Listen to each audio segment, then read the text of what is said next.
আপনি কি জানেন মা লক্ষ্মীর বড় বোন অলক্ষ্মী কেন আপনার ঘরে ঢুকে পড়ে?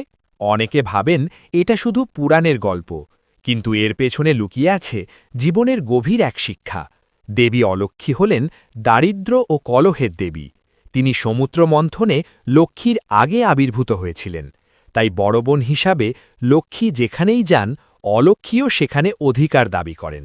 শাস্ত্রে বলা আছে, অলক্ষ্মী সেই বাড়িতেই আশ্রয় নেন যেখানে আলস্য, অবহেলা এবং মিথ্যার বাস।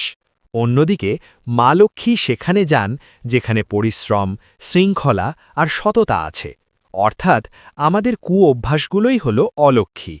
অনেকে মনে করেন দরজায় লেবু ঝোলালেই অলক্ষ্মী বিদায় হন, কিন্তু প্রকৃত শিক্ষা হল মনের নেতিবাচকতা আর আলস্য ত্যাগ করলেই তবেই লক্ষ্মী স্থায়ী হন। অলক্ষ্মী আমাদের মনে করিয়ে দেয় যে শৃঙ্খলাহীন জীবনই দারিদ্র্যের মূল কারণ। তাই দারিদ্র্য দূর করতে আগে আলস্যকে বিদায় দিন। জীবনের এই শিক্ষাটি ভালো লাগলে শেয়ার করুন, আর এমন আরও তথ্যের জন্য সাবস্ক্রাইব করুন।